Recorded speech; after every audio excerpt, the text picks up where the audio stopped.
What is the Bayeux Tapestry? Where is it kept? And why was it made? Let's find out in today's episode of the History Chronicles. The Bayeux Tapestry is a 70-metre long embroidery depicting the Norman conquest of England, currently housed in the Musée de la Tapisserie de Bayeux, in Bayeux, Normandy, after it was rediscovered in the 1720s. The tapestry has raised many questions. For instance, who was the embroidery produced for? Why was it made? And what message was it designed to convey? The general consensus among historians is that the Bayeux Tapestry was made in England within a few years of the events which it depicts. It has been theorised that the Bayeux Tapestry was commissioned by Odo of Bayeux, the brother of William the Conqueror, in order to decorate his cathedral, and in fact, the tapestry does depict Odo wielding a club, probably in reference to the fact that as a cleric, he was prevented from arming himself with a sword. The early life of the tapestry can be traced through other works produced by near contemporaries.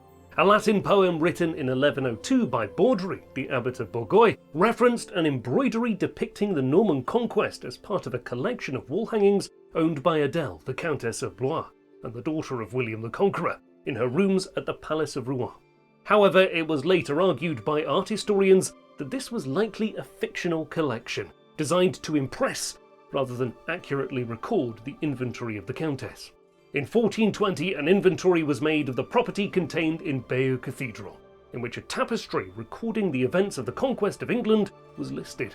It was noted that the work was kept in the vestry, and hence was not on public display, and was only to be viewed by venerables and discreet persons. After this, no other records appear anywhere which match a description of the Bayeux Tapestry for a further 200 years. The inventory of Bayeux Cathedral makes mention of the tapestry again in the 15th century, noting that it was on public display at certain times of the year, mainly during anniversaries of the events that it depicted, but that the embroidery was generally stored in one of the building's lateral chapels.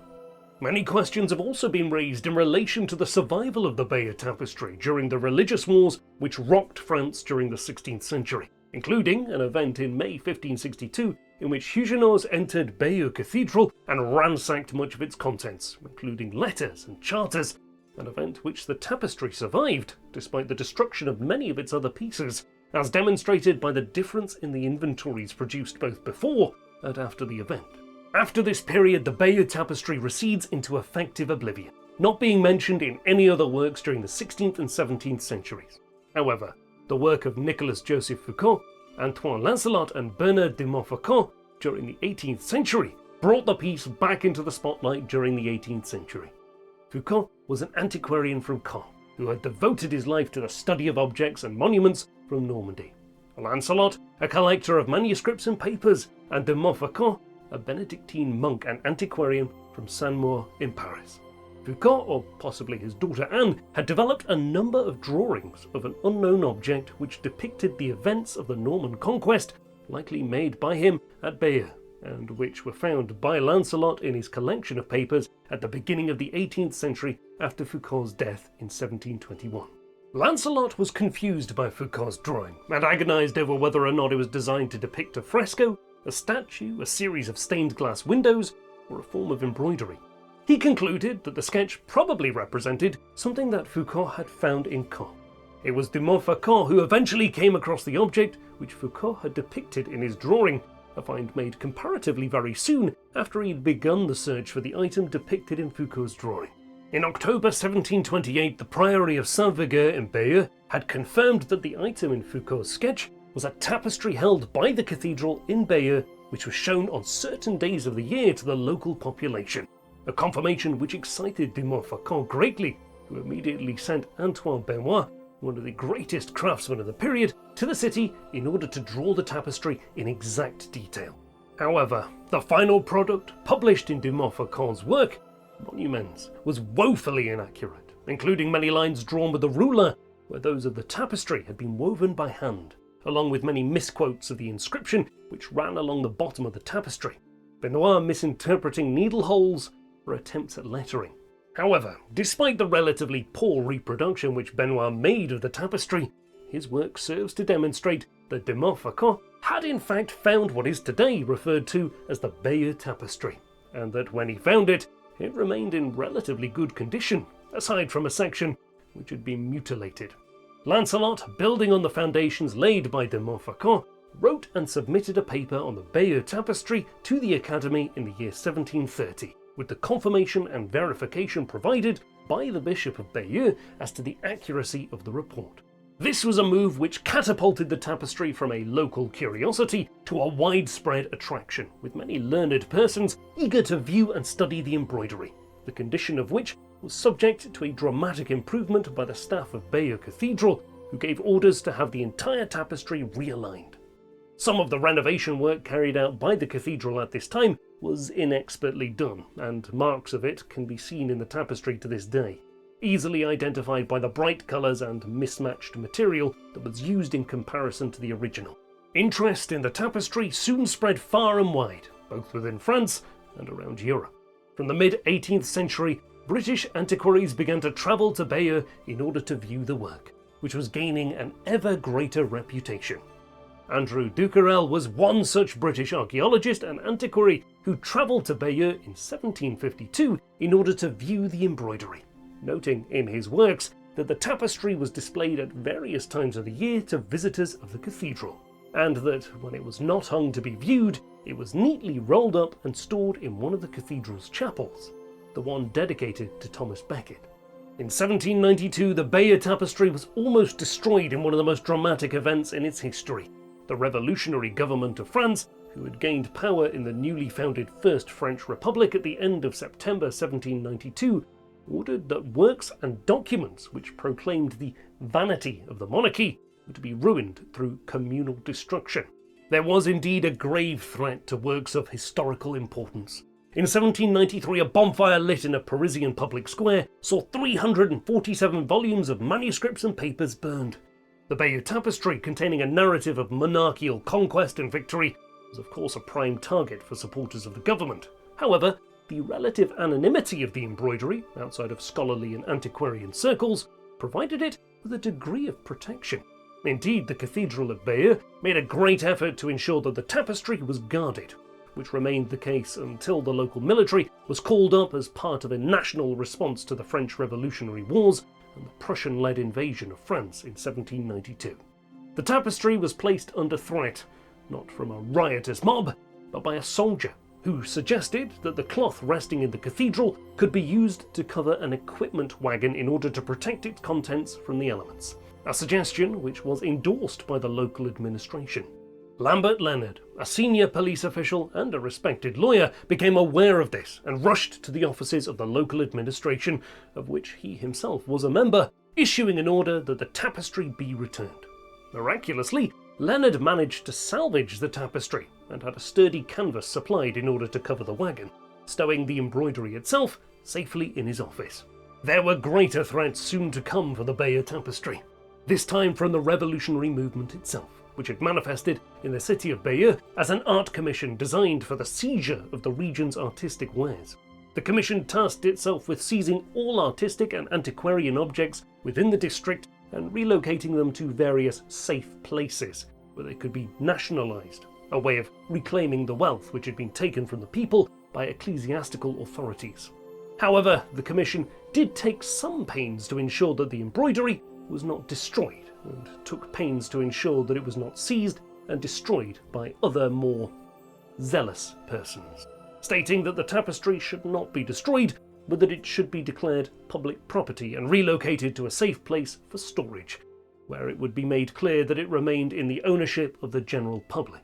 On the 18th of August 1794, the commissioners were invited into the cathedral at Bayeux in order to formally take possession of the tapestry, removing it from the church and placing it in the hands of the people at a location where they could view and access it. The Bayeux Tapestry was shown for the first time outside of the city in 1803 during Napoleonic preparations for the invasion of England. Its value as a propaganda piece was well recognised by the regime and by Napoleon, who wished to draw comparisons between himself and William the Conqueror. In November of 1803, the tapestry was transferred to Paris and exhibited there until the following February. The whole exhibit was a great success, with it being reported that Napoleon himself spent a great deal of time studying the embroidery.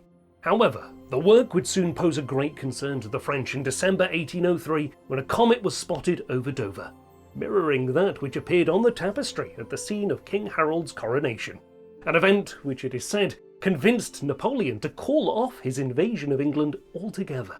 Once the exhibit in Paris had concluded, the tapestry was returned to Bayeux and hung in the library of the secondary school.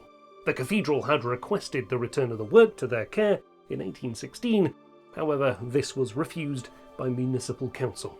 There were periods when the tapestry was moved for further exhibitions, many of which were conducted in damaging ways, leading some concerned antiquarians, such as Englishman Charles Stothard, to attempt to recreate parts of the tapestry which he believed would be destroyed by further exhibitions. The embroidery was facing a great threat from continued exhibition, and it was noted by Dawson Turner in 1818 that it is much rubbed at the beginning, torn towards the end, and some portions of it are even missing.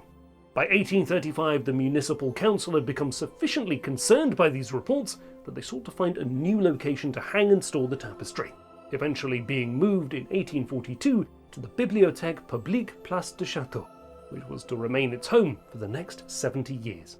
During the time the tapestry was located here, it underwent several repairs and renovation works, using the drawings of antiquarians such as de Montfaucon and Stothard, and using funds from the French government, which had donated 5,000 francs to the restoration project in 1853. In 1871, permission was given by the Lords of the Committee of the Council of Education for a British group to make a full-size photographic reproduction of the tapestry, with the tricky task eventually completed in 1872, and copies of the work being exhibited both in France and Britain. The tapestry was removed and rehung in the Bishop's Palace in order to prevent further damage from moisture, although the dimensions of the room and the increased number of tourists wishing to view the work led to congestion problems. During the First World War, the tapestry remained in the same location. However, it was felt by authorities that the work should be removed and stored in a safer location when the Second World War broke out in 1939. Preparations had in fact been made in 1938 for the removal and safekeeping of the tapestry in the event of an outbreak of violence, with it being decided in September 1939 that the embroidery should be safely stored in a concrete bunker and regularly checked for moisture and moth damage. It remained there for a year. During the German occupation of France, it was demanded that the tapestry be exhibited and then replaced in storage a number of times, with French authorities eventually deciding that the work would be safer if kept in the Château of Soch, located near Le Mans. However, the tapestry had become of interest to the Ahnenerbe, a research department operating within the SS, who demanded access to the work and to be able to photograph it for their research and records.